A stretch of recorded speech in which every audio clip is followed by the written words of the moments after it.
So a quick introduction on EarthOrg. EarthOrg is a not-for-profit environmental organization based in Hong Kong. Our aim is to bring attention to what is happening to natural ecosystems worldwide. We advocate for sustainable economic policies for the protection of the natural environment and an extension of governance or oversight to cover the global commons. With EarthOrg Talks, we're engaging with inspiring changemakers and thought leaders to share their opinion and knowledge with our global audience and to bring attention to what we humans are doing to our planet. For our audience, I would very much like to welcome Lord Rees, cosmologist and astrophysicist, currently the UK's Astronomer Royal. He is fellow and former master of Trinity College, director of the Institute of Astronomy at Cambridge University. He's a member of the House of Lords and a former president of the Royal Society. Lord Rees is co-founder of the Center for the Study of Existential Risks at Cambridge University, scientific advisor to the Future of Life Institute, which also counts Elon Musk as advisor. In addition to countless academic publications, research papers, and many other articles, he has written more than 10 books, most recently on the Future, Prospects for Humanity, published in 2018, with a new version coming out this year in paperback with a preface written after COVID. Welcome, Martin. Great to be with you. Thank you. It was absolutely fascinating to read your insights into science and technology in the book. On the Future is an incredibly engaging analysis of the critical issues that are already defining the future of humanity. Your argument that our prospects depend on making wiser choices is what I think makes this book so appealing and powerful. My first question, what do you think are the greatest risks that face humanity today? Well, I actually think that in the long run, it is going to be climate and environmental issues, which are, I know, your focus. But if we think about the next 10 or 20 years, I worry about social disruption due to misuse of powerful technology, bioengineering, and cyber threats. So I worry about the social breakdown that can be caused by those. Although in the longer run, I worry about the cumulative effects of human excessive pressures on the planet, on the environment, and of course, change.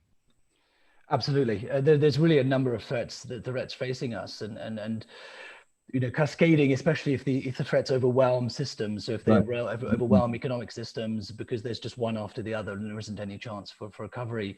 Do you think in some ways the human race is sleepwalking to a kind of hell on earth? Well, that's a dramatic way to put it, but I do think that COVID-19 is a wake-up call because it does indicate how globally interconnected we are, and that a disaster in one part of the world can now spread globally. That's a new feature of our modern world. And secondly, I think it's taught us that there's a distinction between being resilient and being efficient. And there's been a tendency to be efficient at the expense of resilience. Let me give two examples. One is it's thought efficient in our National Health Service to have nearly all the beds occupied all the time with no slack for an emergency. You've got to learn that's not a resilient thing to do.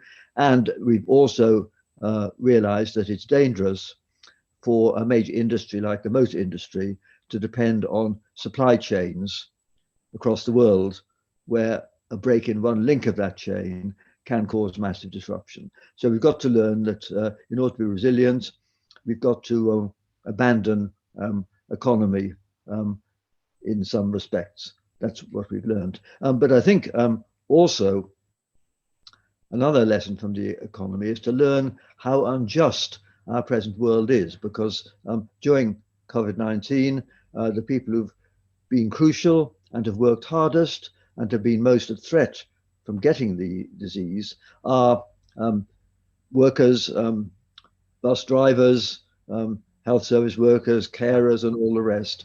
And they are underappreciated in society. So let's hope it will provide a sort of shift in public attitudes towards a fairer society. Yeah, I hope so. The question of ethics and intergenerational ethics is definitely something we're gonna touch on. I mean, in some ways, do you think that the crisis like COVID, climate change, biodiversity loss, are beginning to transcend the traditional political and ideological boundaries to become more universally recognized existential threats?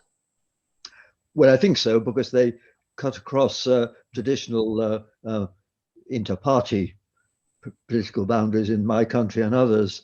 And I think the main concern is that politicians tend to focus on the immediate and the parochial. And of course, there are always serious problems they do have in that category. But that means that they don't focus enough on long-term problems where the issues will extend beyond the next election, and global problems where the main benefit of a policy change may be to our own country, but to remote parts of the world, disadvantaged parts of the world. And they will only take the appropriate actions to deal with the long-term threats if they think that voters are behind them. And that's why it's very, very important that we should do all we can to alert the wide public to these issues and to alert the press, because politicians take notice of what voters think and of what the press reports. And so we should welcome two things. First, the campaigning by young people who will be alive to the end of a century, and naturally they're more concerned, so we should welcome their activism. And we should also welcome charismatic leaders who are taken seriously by a wide public. And I'd mention four very different people who played this role. Pope Francis, David Attenborough, Bill Gates, and Greta Thunberg. You can't imagine four people more different from each other than those four, but they've all in different ways helped to raise these issues on the agenda and give them more press coverage and more voter support. And if I can mention one smaller issue where this happened in our country, one of our ministers, Michael Gove, who was Environment Minister, he introduced legislation to ban non-reusable drinking straws and things like that in order to minimize pollution by plastics in the ocean, etc. Now, he was not a very enlightened politician generally, and he wouldn't have done that if he hadn't thought that the public was behind it. And the only reason the public was aware of this issue was that millions had watched the David Attenborough Blue Planet 2 program, which had an episode which you may have seen about plastics in the ocean and fish eating them, and a wonderful episode showing an albatross returning to its nest and coughing up not the longed for nourishment, but bits of plastic. And that became an iconic image, rather like the polar bear and the melting ice flow is for the climate change. And Mr. Gove knew that many millions of people had watched these images and that there was now public concern about pollution. And that's an example of how a charismatic figure like David Attenborough and the BBC were able to mold public opinion to make a politician take action which had, in a small way, a long-term. Yeah, I think how to engage that long-term thinking and especially how to build it into political structures is a challenge. I think democracies were not necessarily designed that way at the beginning, and it's something we'd love to touch on a little bit later on. On my first, I wanted to open a little bit more talking about the sort of techno-optimism and some of the technical solutions that you spoke about. I mean, just opening, you've sort of stated that you're a techno-optimist, and of the recent or potential breakthroughs that you see, what excites you the most? Well, I mean, I think one thing we've learned from COVID is that, of course, science can be our salvation in the context of generating vaccines quickly, etc., and also how much we've come to depend on the internet and Zooming and all that. I mean, if the internet had failed in the middle of the pandemic, then I think that would have led to a social collapse of the kind that didn't arise. So the technologies of obviously biomedical research and also of information technology, despite their manifest downsides, are crucial. And also modern food technology is essential if we are to feed 9 billion people by mid-century. So those are examples of technologies which are going to be our salvation. And of course, it would be possible to ensure that the world benefits in a more equalized way from those. And that would allow all 9 billion people by mid-century to live a life not too different from the one that we ourselves enjoy in more prosperous parts of the world. But I go on to say in my book that I'm a political pessimist, because the gap between the way things could be and the way they are is very wide and maybe even widening. And of course, that is a concern. Just as we know that famines now are caused not by overall food shortages, but by maldistribution or wars, then so social breakdown is going to occur because of governance issues or because of wars or other inequalities. So I think that's why I'm rather pessimistic about politics and why it's very, very important to energize campaigning groups which do urge politicians to think long term. Yeah, I think we're very much, and myself and EarthOrg is very much aligned with that. We very much believe that while individual action is laudable, we really, our focus is on policy and on what governments need to do to better serve the long-term interests of their populations. I think there's a definite mismatch in terms of the structures that were created for governance not being able to really consider. Politicians don't have the incentives to actually consider the long term. But as individuals, we can help to energize local activity and promote demonstrations by young people and all these things which get in the press and which therefore do mold public opinion and political opinion. Yeah, and actually sometimes it's the sort of, as you said, the incidents, the images that can move minds as much as sort of long-term campaigning. So we're very conscious of that, and we work with a lot of ambassadors in the youth end who are doing these things on the ground, and that's something that we want to be able to facilitate as a platform. So on the renewable energy, we see a lot happening in renewable energy. Do you think, there'll be some breakthroughs in terms of the energy technology, but also do you think the rollout will be fast enough and deep enough to avoid crossing dangerous environmental tipping points? Well, I mean, I do worry very much about that. I mean, of course, in the UK, there is this goal of reaching so-called net zero by 2050.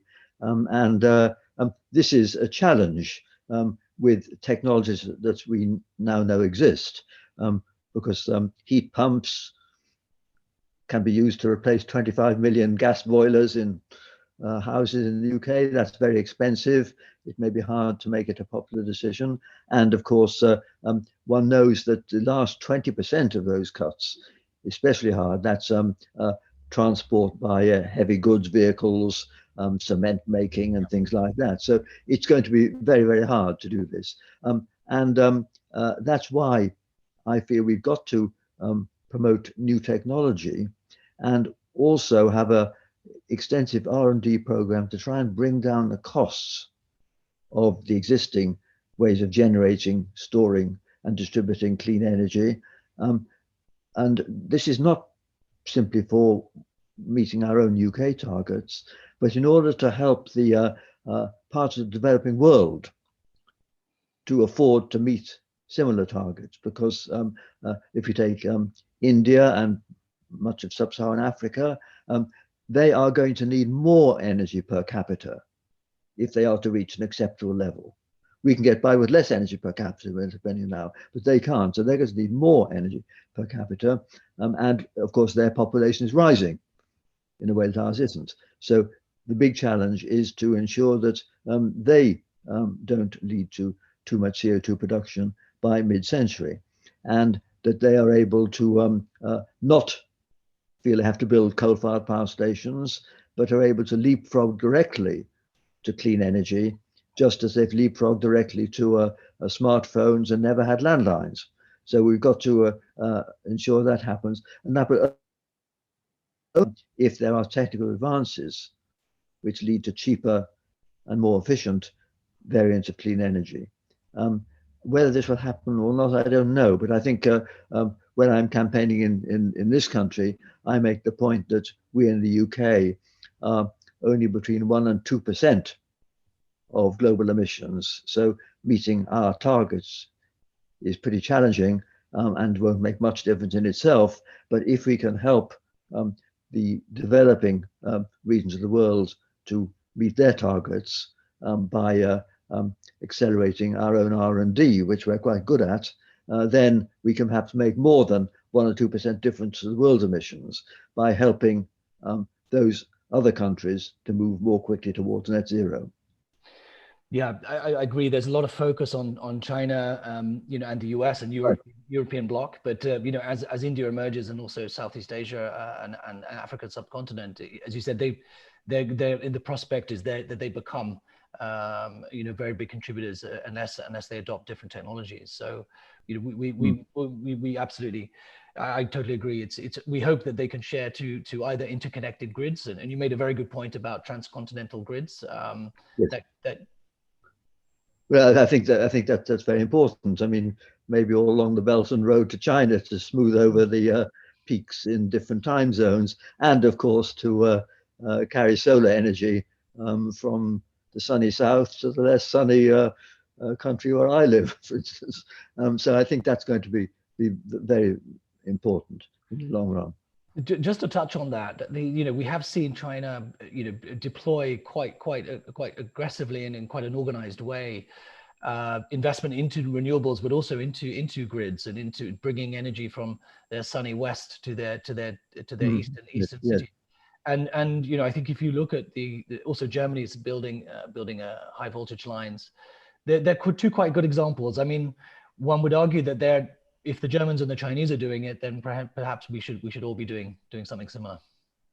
Yes, I think so. And of course, what the Chinese do is crucial because they have the biggest energy demand because of their vast population, but they also do have the technology which would allow them to move towards clean energy. And incidentally, one point which I think is genuinely controversial is whether nuclear is part of the mix or not. Yeah. I'm rather ambivalent about this. I mean, I think the situation for nuclear is that most of the existing power stations are hugely expensive. They're based on 1960s technology, which so few have been built in the last 2 decades, and there are concerns about their safety and waste disposal and all that. Some people, of course, are optimistic about small modular reactors, which can be built in a factory and then distributed after that. That will be safer and possibly cheaper because they're more standardized. I think the jury's out on that, but I think it's worth trying. And even fusion, there are some new ideas there. So I think we should not abandon research and development in fission and fusion, because we maybe can achieve fusion and do better with fission than the existing designs, because there's been so little R&D in the last 20 years. And I know that's controversial, but I would on the whole support that.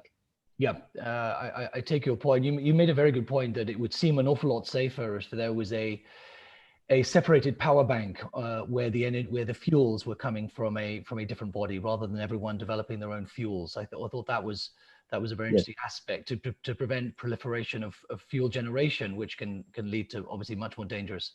Right. Yeah. So very, very, very intelligent point. It was very good to see. You made the point on equity. The technological advancements that you've spoken about are often seem only to be available to the most wealthy, especially first. Do you think that advances in genetics and medicine point to increased forms of equality coming up in these ways? Well, I think this is indeed a worry. I think if we look at the last century, then we can say that the main medical advances in reducing infectious diseases, etc., did benefit everyone. Life expectancy rose in the developing and the developed world. But of course, there is a major focus on the diseases of the rich, like cancer, etc., to the neglect of tropical diseases. And I think that needs to be rebalanced. And I think also we have to question the extreme efforts made to keep people alive um, by artificial means at the end of life, etc. But I think it's very important that we should ensure that the benefits of vaccination and all that are made widely available, because what we've learned in the pandemic is that, of course, we're not going to be safe from recurrences in our countries unless and until all the world's been vaccinated, and we're far away from that. And also, when I said that I worry very much about future pandemics, we can't rule out a more virulent and even more transmissible one than we've had now. I said it in my book that there was a risk of social breakdown if hospitals became overwhelmed, or etc., and that would happen if the fatality rate was above about 1% of the population of the country. Now, in the US and Britain, it's been about 0.3%. Yeah. It may be higher in some other countries, but of course, think what would happen if we had a new disease which had the fatality rate of Ebola, for instance. What would that do to the world? You've mentioned the very scary prospect that weaponized pathogens. That prospect of someone mutating, a virus for that purpose, either a sort of a rogue political organization or a smaller despotic country. These are prospects which I suppose COVID has really brought home to us, that it could also become a strategy. Yes, well, I mean, I think the issue of bioerror and bioterror is an open one. Of course, there's still this issue about whether the present pandemic leaked out of the Wuhan lab. I mean, I think no one thinks it was intentional, but a leakage can't be ruled out. But I think as regards intentional release or modification by so-called gain of function techniques of a virus, I think it's not going to be done by any nation, nor by any organized terrorist groups with limited aims. I think that's why biological weapons haven't been used in war. You can't predict their consequences very well. And so people are reluctant to use them. So my worst nightmare is some small extreme cult or some lone fanatic. In particular, maybe some extreme environmental fanatic who thinks that there are too many humans on the world and maybe be better with fewer, and it doesn't matter which ones we kill off. So that of course is a very extreme, unfortunately, extremely rare view. But one person with that mindset and some biological competence would be too many. Yes. And I think the other concern I have about biotech, and of course about cyber threats as well, which can be disruptive, is that whatever regulations we have, even if those regulations are accepted and enforced by all countries around the world, can't be effectively enforced. It's not like nuclear technology, which demands large special purpose conspicuous facilities, where the International Atomic Energy Agency is probably fairly effective in the monitoring what's happening and seeing any sort of dangerous violations of treaties, etc. In the case of bio and cyber, then the technology is widely understood and requires access to existing equipment, computers, or what's available in labs of universities and industries. And that's why I think it's very, very hard to enforce it effectively, just as it's proved impossible to enforce the drug laws or the tax laws globally, although all countries would like to do this. And so I do think that the concern about cyber and bio tech being intentionally misused is sufficiently serious that we face a serious trade-off between three things we'd like to preserve: privacy, security, and freedom. And I think different parts of the world will make the balance different. But I think intrusive surveillance, which is probably what the Chinese would do, is probably one way in which we can reduce the chance of some clandestine loner doing something potentially catastrophic. But for the rest of the world, we do have to think of whether we're going to need more intrusive surveillance, a loss of privacy, if we are to preserve security. I mean, in the past, historically, quite often dramatic acts by lone individuals has been quite often a result of frustration with a lack of political movement, and it could well be that I would encourage politicians to understand that if they don't move things along fast enough, I suppose this is where that pressure point could reach to that sort of outcome. Yes, I mean, I think that's quite true. If you can minimize the number of causes for genuine disaffection, that makes the world safer. But that leads to that aim in a grander context, particularly Africa. Because as I discussed a bit in my book, I mean, there is a big concern about whether Africa is going to get left behind.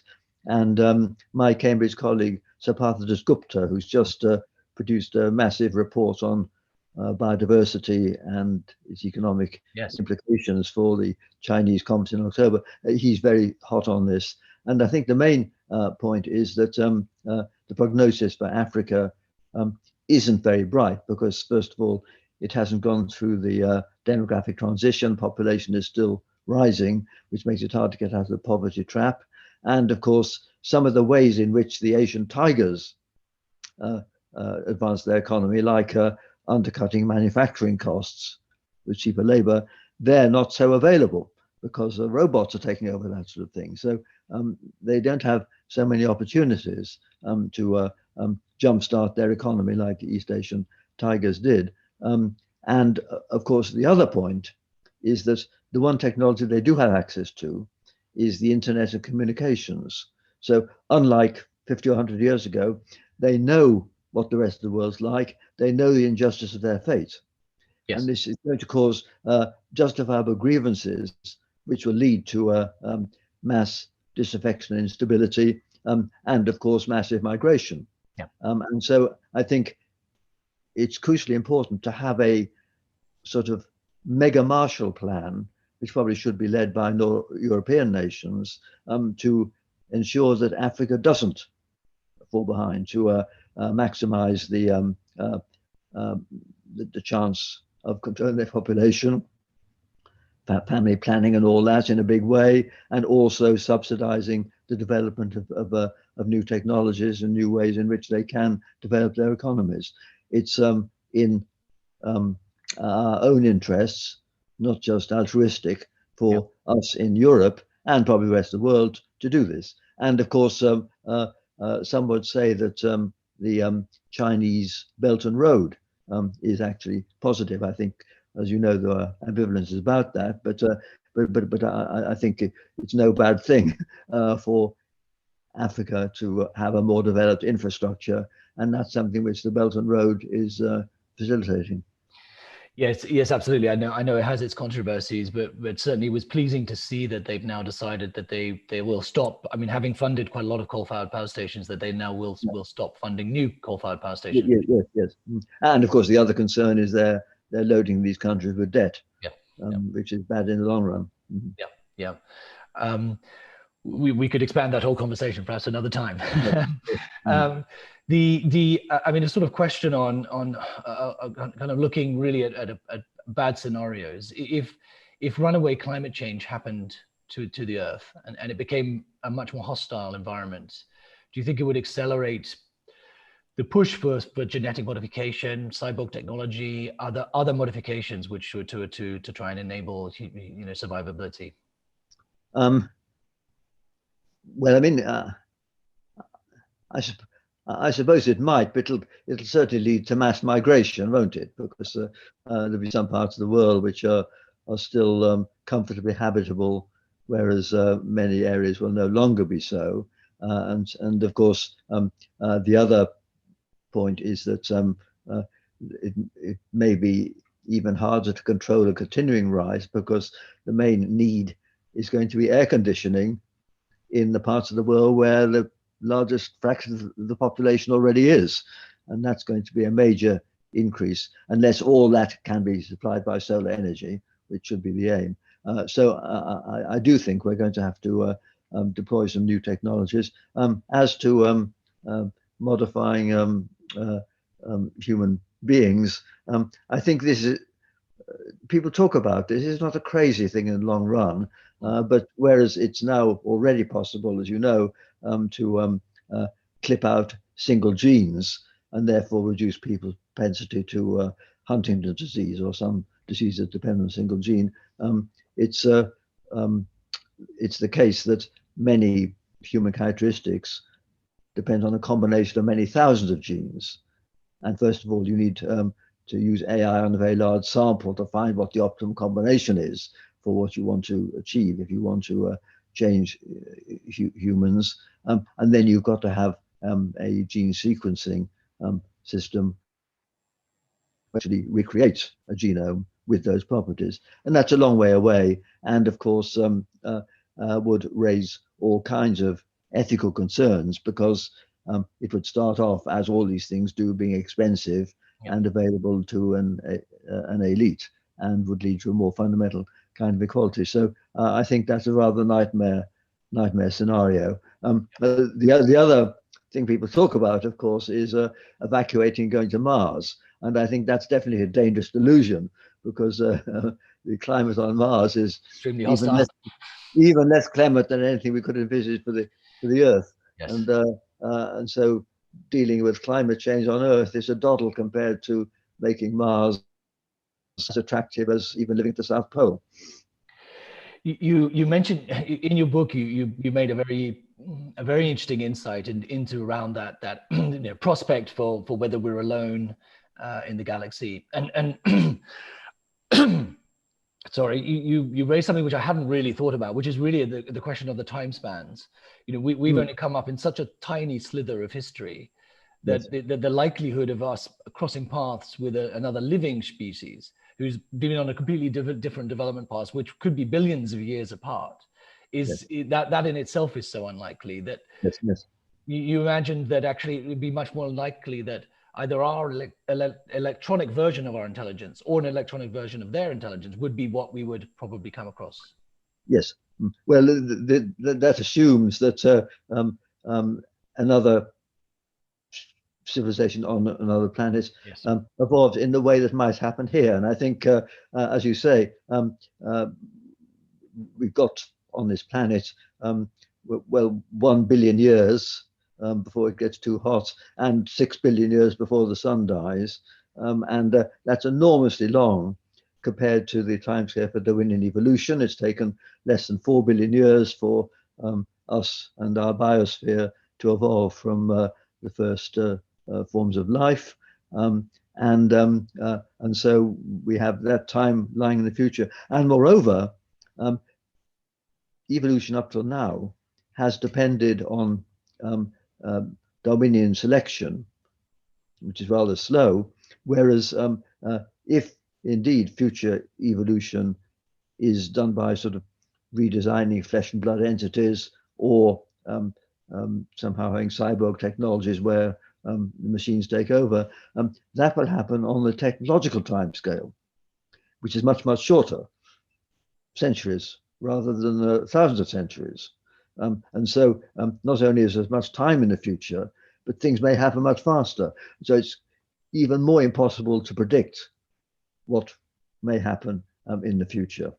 And of course, just since you mentioned SETI and all that, one of the things everyone asks is if there's life out there which has had more time to evolve than we have, why aren't they here? Why don't we know about it? It's the so-called Fermi paradox. And one answer to that, in my opinion, is that if indeed future life is sort of, in a sense, designed, and it may be electronic, etc., then it may be different, because whereas Darwinian evolution favors two things. It favors aggression and it favors intelligence. This future evolution may favor intelligence, but it may not favor aggression. And so because there's no reward necessarily. Yes, and so many. So if there are some entities which are the long-time descendants of flesh and blood civilizations, they may be living a contemplative life, and out there, but not manifesting themselves at all. So I think we can't rule out the possibility that there are lots of advanced intelligence out there who have not given us any reason to suspect their existence. And that's, I suppose, because Darwinian selection favors aggression because of the competition for food and resources. So yes. So in an electronic intelligence type of scenario, that's not necessarily. That's right. Yeah. Again, I hadn't thought of it this way. The just going back to that equity question, you made such a stark way to highlight the disparity that exists. If you took the wealth of the 1,000 wealthiest people and redistributed, that could lift the living standards of the bottom billion people. As a way to highlight the disparity. Yes. Well, I mean, I think this is something which even within countries of the prosperous North is getting worse and worse. And of course, the human cost of the inequalities between countries like Africa and India and the North countries is even more serious. But I think one thing we've seen in the pandemic is that the inequalities in countries like ours has got worse. The people who've been most vulnerable have been those on insecure employment, doing crucial jobs, bus drivers, waste collectors, and all the rest of it, carers for young and old, and all that. And those who benefited in our crazy economy have been those with capital, and of course those who are involved in the huge internet-related companies, whose it's just been announced this week when we're speaking to each other that three companies added together in the US have made profits in the last 3 months of $40 billion, which is a huge amount. And surely that fund should be redistributed in some way, and in my view used to support people in the poorer parts of the world, and of course also to provide meaningful jobs for those who are displaced by machines, those doing mind-numbing work in Amazon warehouses or in call centers. They're being displaced, and they should be given jobs where the human touch is needed, like carers. But the money must be redistributed. And of course, the problem we have is that the taxation of these multinational companies is very hard to achieve at a rate that we would all agree is fair and adequate. That's a big problem. And of course, that's an example of how individual nations will have to give up more of their sovereignty to multinational bodies. That has to happen if we want to regulate these multinational private conglomerates. But of course, also, just as we already have the World Health Organization, which needs to be strengthened, and the Atomic Energy Authority, we probably do need new international bodies to check that pledges for cuts in CO2 emission are actually being implemented and things like that. So there probably need to be more international organizations which will, in a sense, take sovereignty from individual nations, because many of the world's problems and the dangers confronting us can't be averted without collective international action. Yeah. Actually, I have to confess that that's one of our core policies. Or things that we advocate is for a supranational government, supranational agency that would take responsibility for, especially for the governance or the oversight of the commons, including Right. forest cover, the global climate Yes. system, ocean health, which Yes. are biosystems on which we all depend. Do you foresee a time in which national governments may be prepared to essentially give up some of that sort of sovereignty over those aspects? Um, well, I hope so. I think I think people agree that WHO needs to be strengthened in order to perhaps more efficiently identify new pandemics at source than they can do now. And I think people will become aware of the depletion of our environment. We're being bad ancestors and not leaving a world for future generations as good as the one we inherited. And I think this is an attitude which will gain traction and therefore gain political support. So I'm not too pessimistic about having these bodies and about people realizing that we do need to think collectively about preserving the biosphere. I quote in my book E.O. Wilson, who says that if current policies lead to mass extinction, it's a sin that future generations will least forgive us for.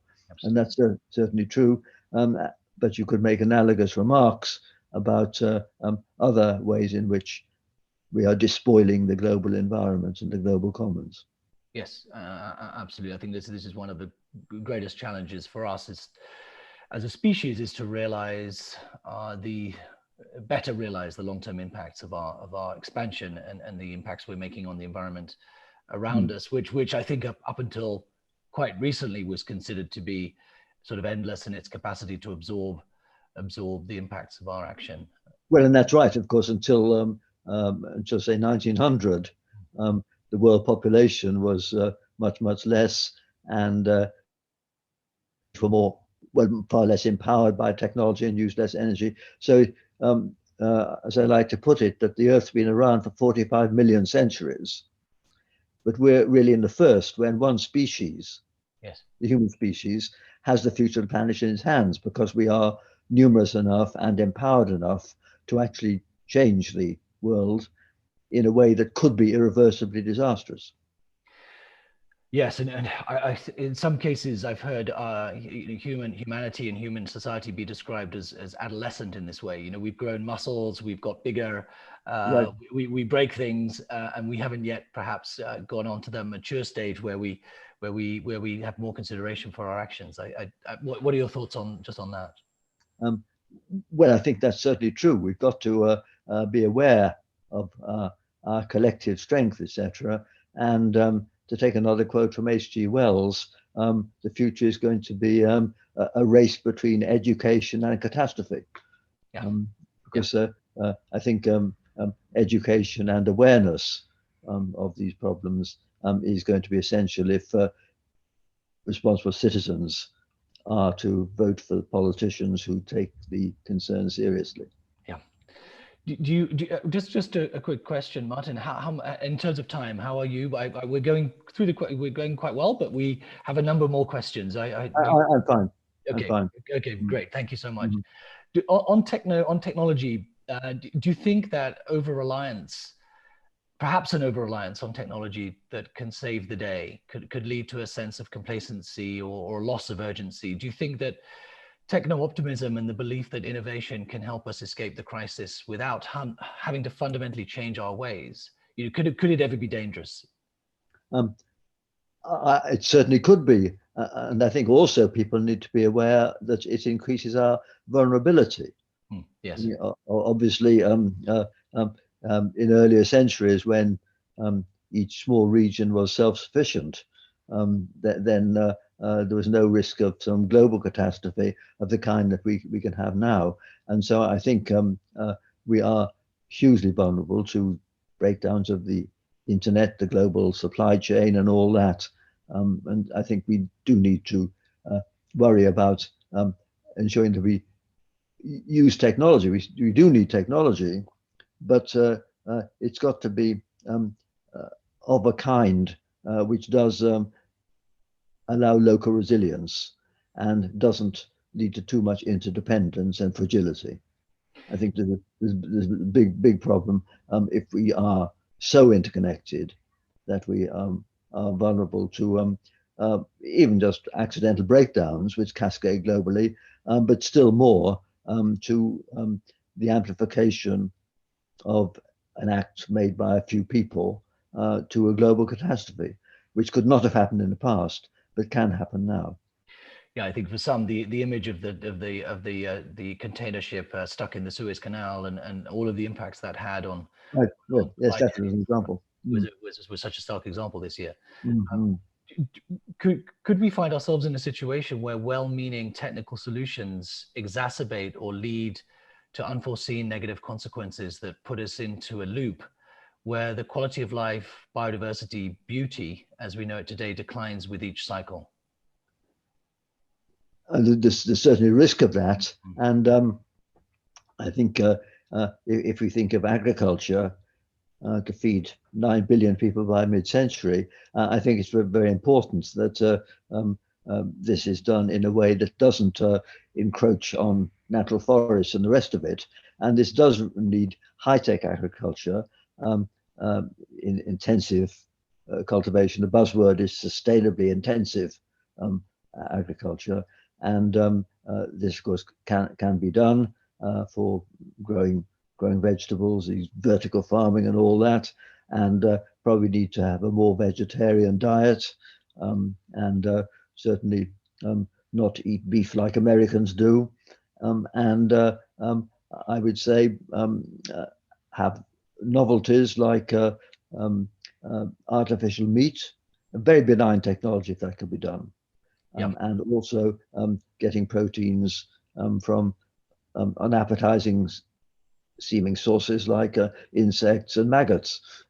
We can perhaps do that. So I think we've got to ensure that we get our food in ways that don't encroach on a bigger fraction of the environment, and that we don't cut down more of the forests to grow palm oil and that sort of thing, as is happening now. I have to confess, I'm actually co-founder and investor of an insect farming company, so I have to put that on the table. Oh, very good. Yes. Yes. No, but that's benign, and I think obviously when these attitudes cut across traditional views, and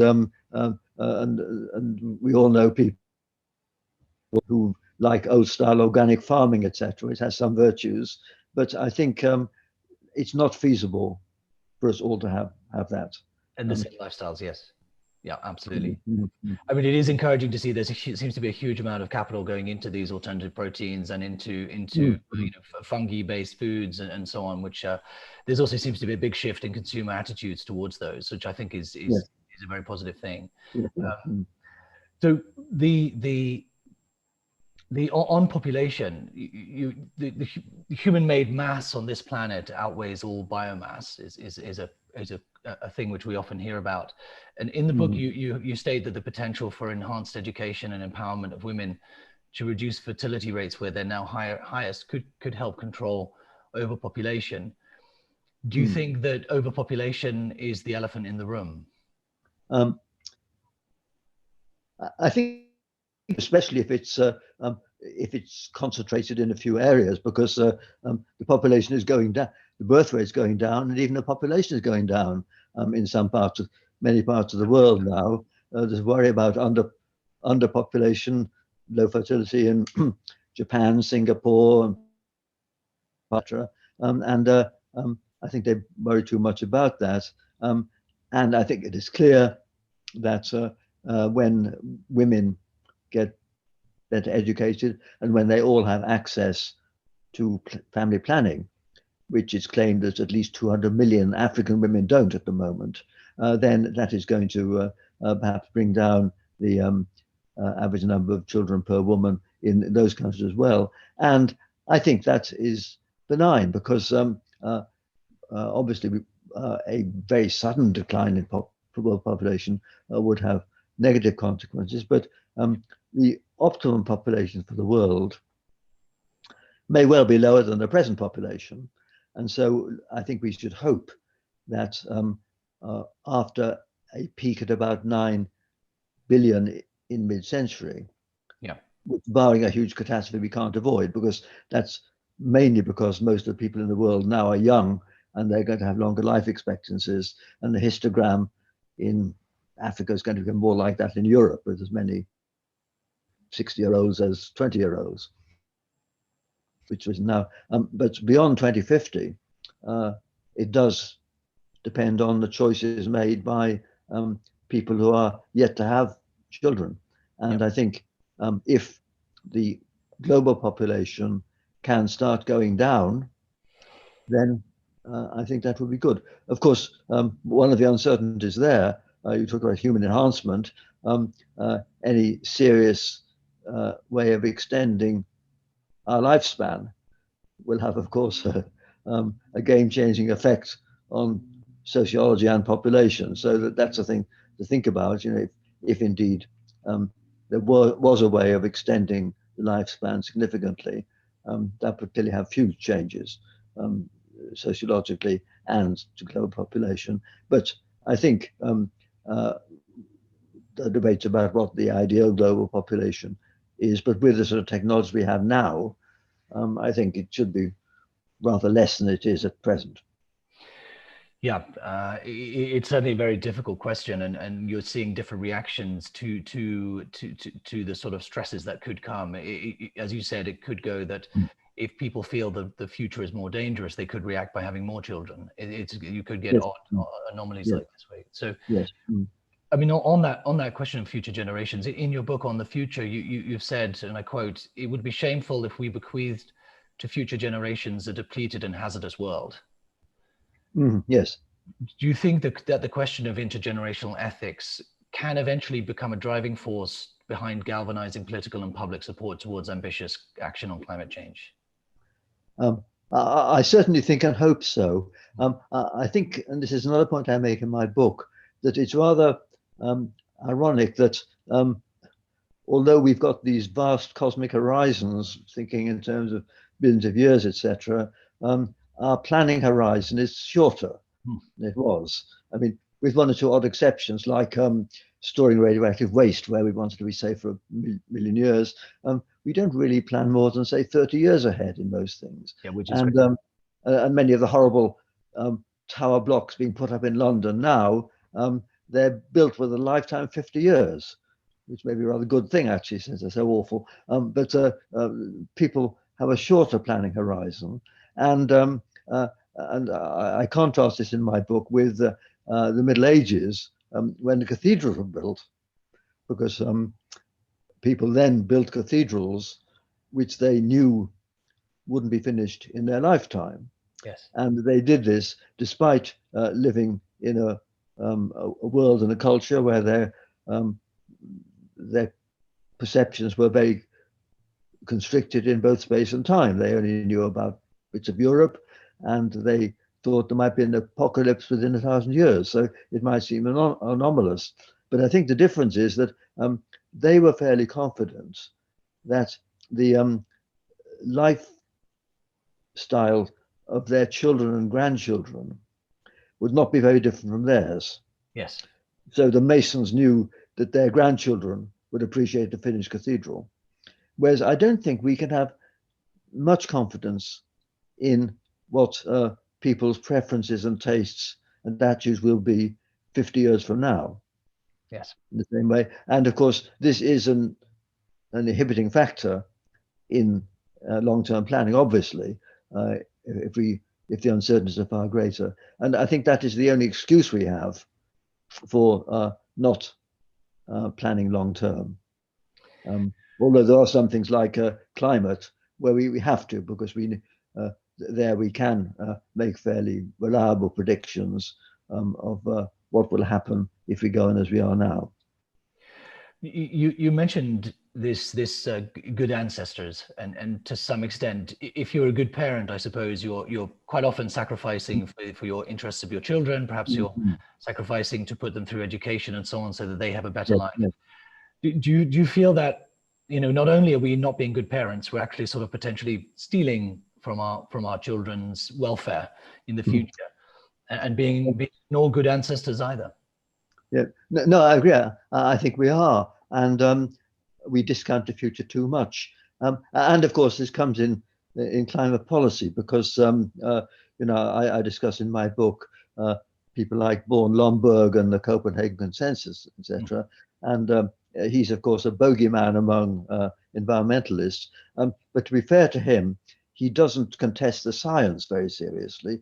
But the trouble is that he and the economists who he gathers around him apply a fairly standard discount rate, which means that they write off what happens beyond 2050 or so, as you would if you were putting up an office building. You want to get your money back within 30 years, and that's all that matters. But of course, for the reasons you've said, it's inappropriate to apply that rate of discount to these decisions which affect the future of the planet, because we should not discriminate on grounds of date of birth. We should care about the life chances of a baby born today who will hopefully still be alive in the 22nd century. And so that's why we should think long term. And I think most citizens do think this way about their own family. They think at least as far ahead as the lifetime of their grandchildren, and that is a reason why they should support policies which wouldn't survive if you use the standard economic calculus of the standard discount rate. And indeed, in the UK, there is what's called the Green Book, which is a Treasury document which is used to evaluate long-term capital investments, and this puts in a discount rate of 3.5% for the first 20 years, and then levels off. But again, not enough, because it goes against any very long-term investment, and against sort of renewables. And in particular, I'm quite keen in the UK on tidal lagoons, which is sort of a niche market, where the UK is one of the places that has the highest tidal range. These are thought of a bad investment, but no one allows for the fact that the main investment in a tidal lagoon is huge earthworks that will be there for hundreds of years. And so the discount rate you should apply to them is far lower than for other kinds of renewables. So even if you're comparing different renewables, you've got to be careful about putting in the appropriate discount rate.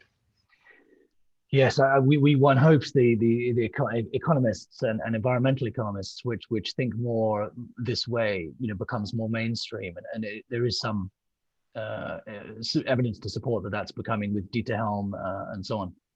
Yes, I think that's true, and also that the importance of preserving biodiversity. I mean, my colleague Partha Dasgupta was a world leader in this sort of development, and people are realizing that if you cut down the forests, then you've lost natural capital, and that should be a negative contribution to the GNP the year you cut them down, as it were.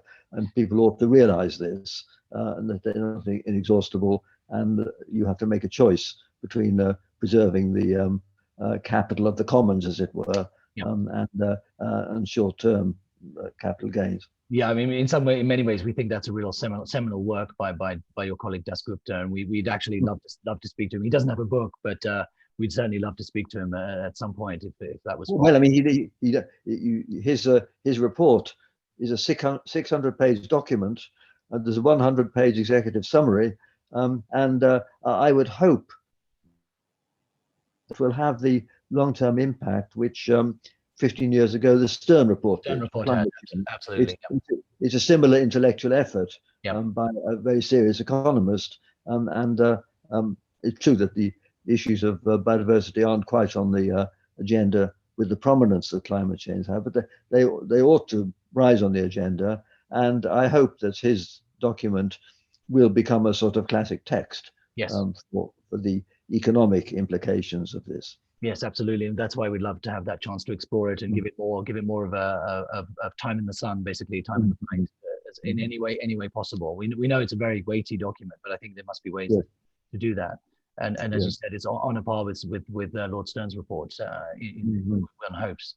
So the do you? I mean, you've touched on the fact that you feel that the only realistic way to stabilize carbon emissions is through enhanced R&D to bring the cost down. In fact, your founder of the report, the Global Apollo Program, co-author of the Global Apollo Program, which with that aim to bring the cost of energy down to that of coal-fired power stations. Are you encouraged with the progress on that? Well, I think there are some technical advances, but I think the amount that should be invested in that is far into it. I mean, I think it should be an investment priority like defense research or medical research, and it's not up at those levels. And so I do think that if it was made a priority, then you would make faster progress in everything from new designs of nuclear fission to better energy storage, better batteries, and better ways of having transglobal grids, all these things. And I think it should be prioritized higher. And indeed, one can't imagine a more inspiring goal for young engineers than facilitating clean and economical energy for the developing and the developed world. Yes. So I think it should be a higher priority than it now is. And it needs a sort of Manhattan Project type of approach. Yes. Yes. And I should say that what we originally called the Apollo project was taken up with the US and India in the lead as a mission innovation, which has led to some increase in public funding in several nations for this, but again, not on the scale that we need. I suppose, we often look at the Apollo program as being something that was hugely inspirational, whilst not necessarily transformational, for humankind. But the proportion of spending and the proportion of that spending that America deployed to that program was gigantic, and one would hope that they could, governments around the world could see the need and the necessity for much higher levels of research spending on these major technological challenges. Yes. On a similar vein, the predictions for what are your predictions for the development of AI and machine learning, and in particular, how do you feel that they could help in the fight against climate change and biodiversity loss?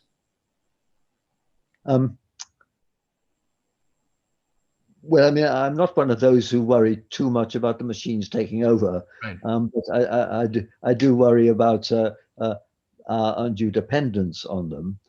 They have genuine value in obviously coping with the large data flow, and they have already been used to make electricity grids more efficient and make traffic flows in cities more efficient, etc. And indeed, the Chinese could, if they wished, have a planned economy of a kind that Marx could only dream of, because they have records of every transaction, etc., and the processing power to cope with it in real time. So they can be used in ways. But I think in the short run, there are concerns if too many decisions are allocated to them, because of course they learn from real data sets, and so their decisions incorporate any biases in those original data sets, and this is already a concern if they're used to shortlist candidates for employment and things of that kind. Yes.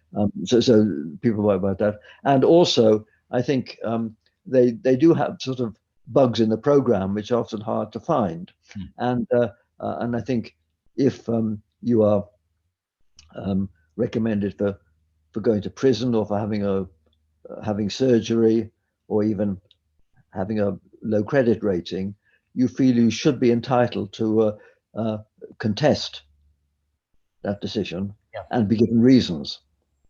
And if we get more and more to the case when the computer says so, and we won't be satisfied, even if we can be shown that the computer on the whole makes better decisions than humans.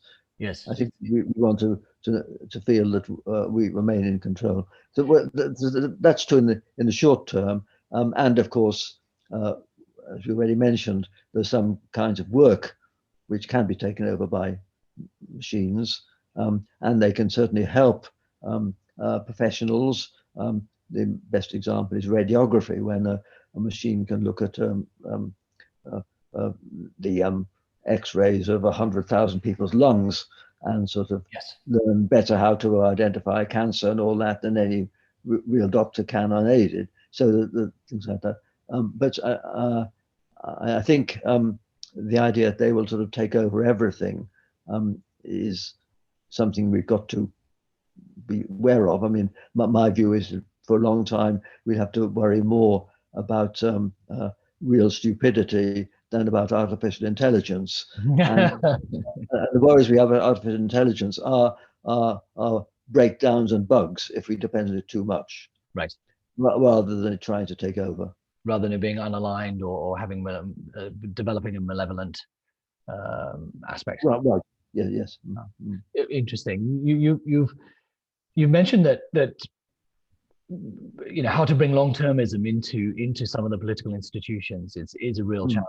And do you see that democracies, to some extent, the way they've been constructed, this was not really given that much thought. It was thought that perhaps 4 years was enough, or 5 years, or 6 years was enough in terms of the cycle. And do you see that there could be a need for things like a ministry of the future, which just considers government policy in the context of the longer term? Yes. Well, I think it should be. In fact, there are small moves actually in Britain to have a sort of a commission for future generations and all that, etc. And I think without destroying the benefits of our electoral system, I think it would be possible to bring more aspects of our lives under arm's length authorities, which try and adopt a consistent policy. I mean, I'm thinking of health, education, things like that, where you don't want the policy to change every 5 years, even if the government does. And if the parties all accept that there should be a certain long-term consistency in our education system,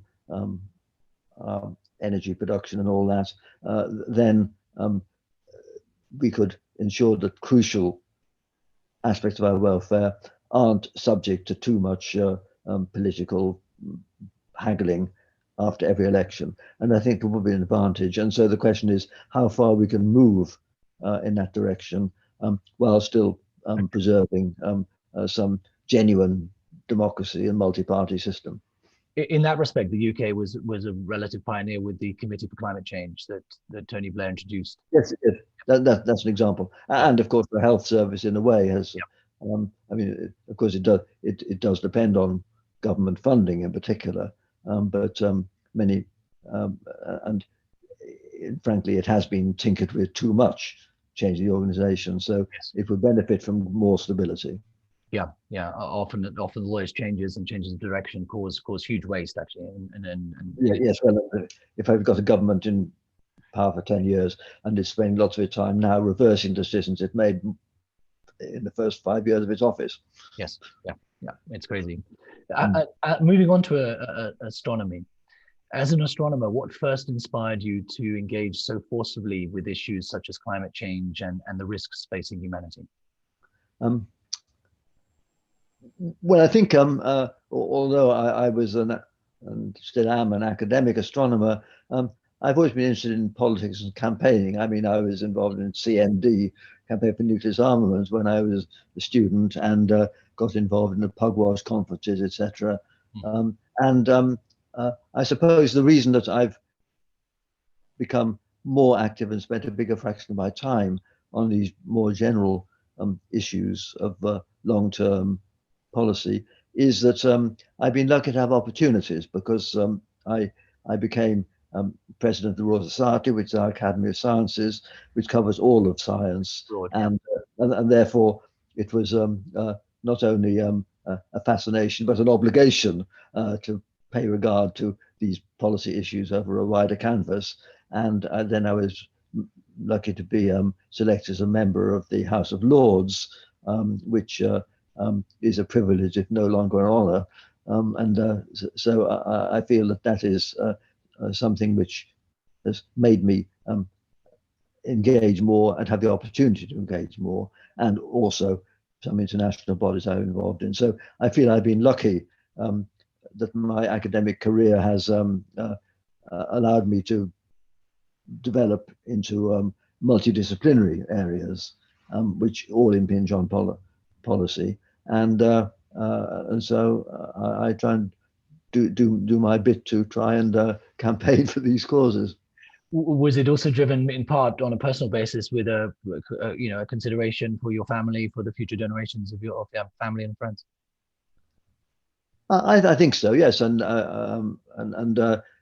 also perhaps by having grown up in a country and working in a university, it's been there 800 years, and seeing these churches and cathedrals around me, that made me realize how much we owe to generations past, yeah. And because of this privileged environment in which I've lived and worked, that perhaps that's made me aware of the importance of leaving a legacy which isn't depleted compared to what we inherited.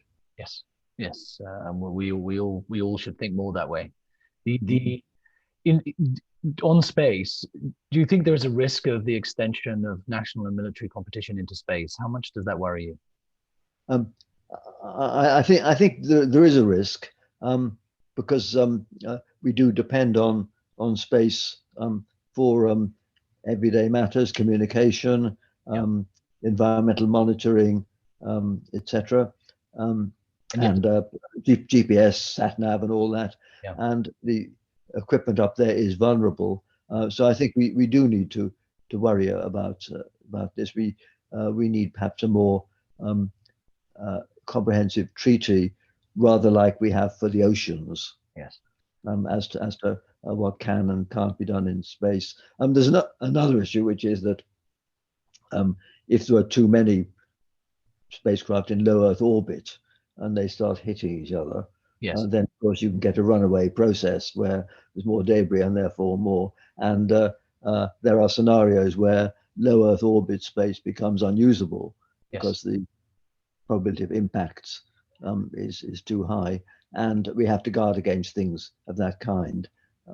So there is a need for governance of space now that, in fact, it's being used more by different nations and by commercial companies for, in many cases, benign purposes like communication and sat nav.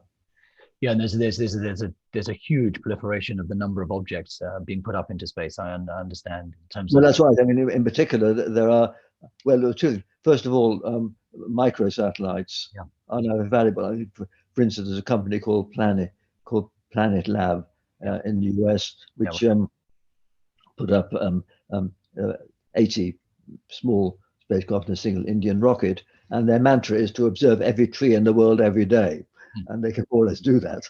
And this is a wonderful way to get environmental monitoring done fairly cheaply on a global scale. And even more, there are plans, particularly by SpaceX, to bring internet to Africa by having literally tens of thousands of small spacecraft in fairly low orbit. And here again, well, so some astronomers worry a bit about this. Too many moving bright lights in the sky, etc. But the risk of collisions obviously is larger if there are tens of thousands of small satellites that can't be very well controlled individually. Yeah, one would hope that the threat of sort of mutual destruction or the threat of mutual impacts from some form of military action would incentivize cooperation on that layer of the near Earth zone. Yes. Yeah. Sort of from a political point of view.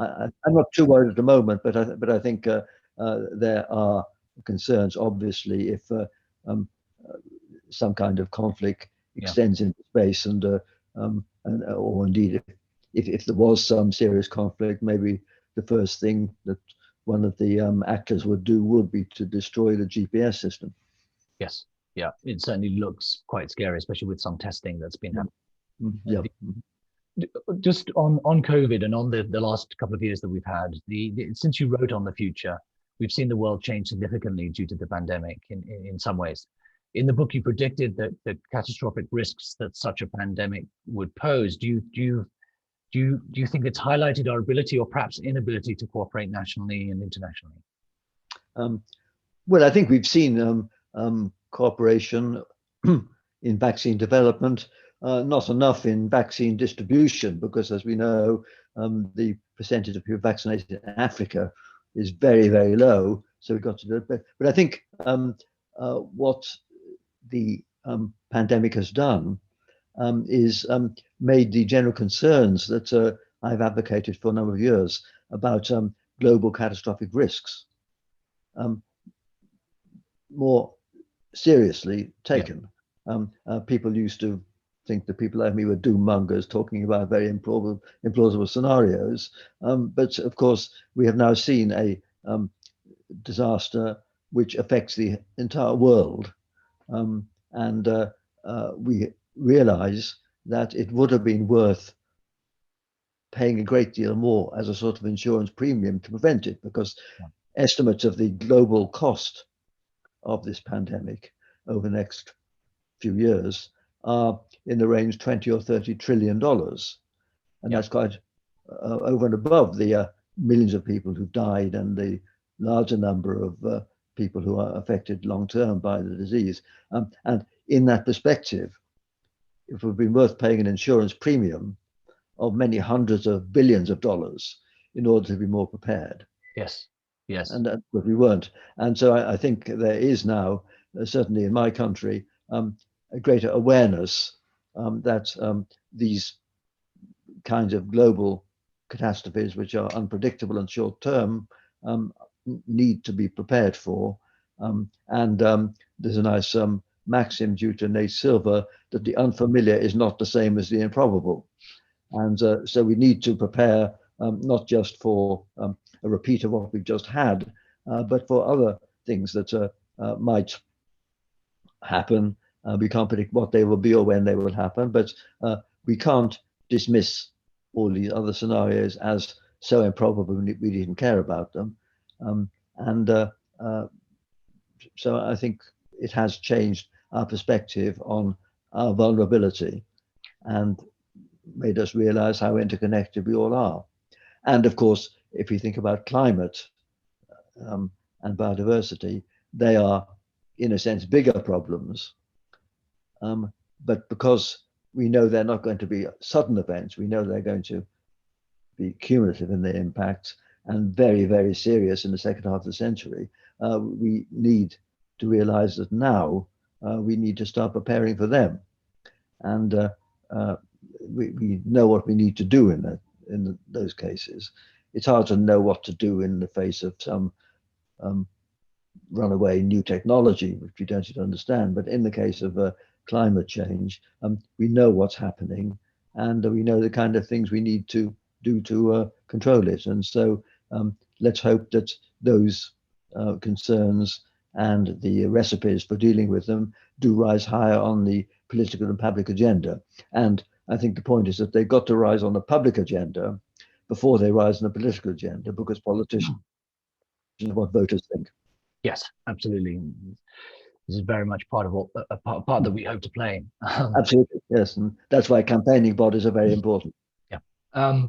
Just a few sort of closing questions, and thank you so much for your time. Just a couple more questions, which is humans, a plague? Are we planet destroyers, or do you think we have the chance to become a more enlightened species? Well, I think the future is in our hands. I mean, we could not only cause a massive setback to our own civilization, and also to the entire biosphere. On the other hand, we could, of course, leave the Earth in a better state than it is now, and also use technology to provide a lifestyle for everyone, which the more fortunate people enjoy today. So the point is that the stakes are higher now than ever before, both in terms of natural environments and the use of advanced technologies. I think that's what we need to realize. And so these things need to be higher on everyone's agenda. Absolutely. That's with that. It's a great pleasure, and it's just a wonderful way to finish the interview. Thank you so much. It's been incredible, Martin Rees, to have your insights regarding your book on the future prospects for humanity. We look forward to the paperback version. It's been a great pleasure to speak to you on this occasion, and thank you very much indeed for your time. Well, thank you, and all good wishes for expanding your own efforts.